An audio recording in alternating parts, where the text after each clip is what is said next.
मीर मदीनिया निकरी आया न मोटी, कारा रंग जो कपड़ा अदा नी रोटी। आऊं तनी लाए लूठी, जे मीर मुसाफ़िर राया। न वञे लफ़्ज़नि जी माना।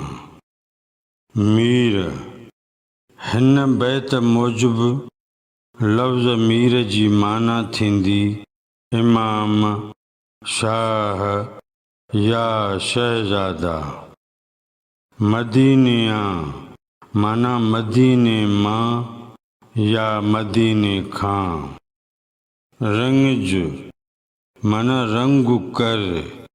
ग्रामर मूजिबि लफ़्ज़ रंगज जो मज़दर आहे रंगण ऐं अम्र आहे रंग। जंहिं मंझां अम्र इस्तक़बाल थियो रंगज। नीरोटी कपिड़ा रंगींदड़, कपिड़नि खे रंगण जो कमु कंदड़। रंगरेज़ नीरोली या खुंभाटी।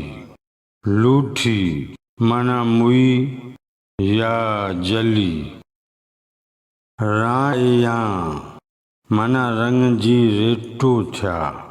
राया लफ़्ज़ जो मज़दर आहे राइण, जंहिंजी माना आहे कंहिं ख़ुशीअ जे मौक़े ते माण्हुनि जे मथां रंगु हारे ॾिणु मल्हाइण। रंगण या ॻाढ़ो करण। हिते बैत जी ज़रूरत मूजिबि राया लफ़्ज़ जी माना थींदी जेके हितां गुज़री विया। बैत जे सिटुनि मिसरनि जी सादी सम्झाणी। मीर मदीनिया निकरी आया न मोटी। मीर मदीने मां रवाना थी विया त वरी मोटी मदीने कोन आया। कारा रंग जो कपिड़ा अदा नी रोटी। ऐं अदा नी रोटी तूं असांखे कपिड़नि ते कारो रंगु करे ॾे।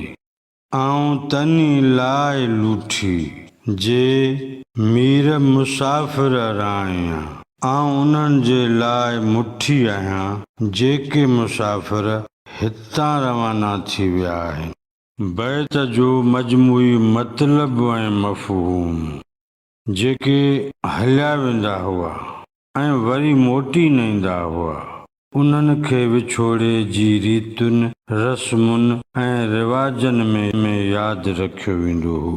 सिंध धरतीअ ते धारियुनि जूं यलगारूं ललकारूं तमामु घणियूं रहियूं। धारिया जॾहिं बि सिंध ते काहूं कंदा हुआ त सिंधी कूंदर ऐं कांध कुसबा हुआ। सिंधी वहूं ज़ालूं जन जा मुड़ुस मारिया वेंदा हुआ, जन जा कांध कुठा वेंदा हुआ। उन्हनि जी जुदाईअ में उन्हनि जूं ज़ालूं ऐं वहूं नीरोलीअ खां नीरा कपिड़ा रंगाए पाईंदियूं हुयूं। या जन सामूंडी नियाणियुनि जा कांध समुंड में वेंदा हुआ ऐं न मोटंदा हुआ, तॾहिं उन्हनि जूं ज़ालूं उन्हनि जे फिराक में नीरोटीअ खां कपिड़ा रंगाए पाईंदियूं हुयूं ऐं पंहिंजे कांध ऐं वर खे विछोड़े जी रस्मुनि रीतुनि में यादि रखंदियूं हुयूं। सिंध में नीरो रंग विछोड़े या ग़म जी निशानी सम्झो वेंदो हो। तंहिं बाद कारो रंग शामिलु कयो वियो ऐं जॾहिं बि किथे कज़ा या कीस थी गुज़रियो, कारे रंग जो कपिड़ो पाए विछोड़े जी रीतुनि रस्मुनि में जुदा थींदड़नि जी यादि मल्हाई वेंदी हुई। इन्हीअ अलामती अंदाज़ खे लतीफ़ साईं हीअं बयानु कयो आहे।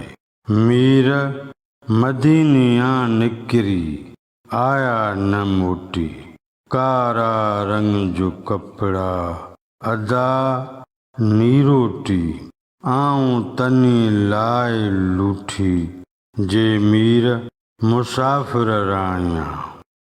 मदीने मां इमाम रवाना थी विया त वरी वापसि कोन वरिया। इमामनि जे विछोड़े खे महसूसु कंदड़नि नीरोटीअ खां कपिड़ा कारा कराए पाता। ईअं कोन चवे त मुश्ताकनि पंहिंजे महबूब इमामनि खे विसारे छॾियो। छो जो ऐं अम्मा सफ़र ते वियल मुसाफ़िरनि लाइ मुठी ऐं कुठी आहियां, जेके मुसाफ़िर हितां वेंदे अखियूं ॾिठा अथमि।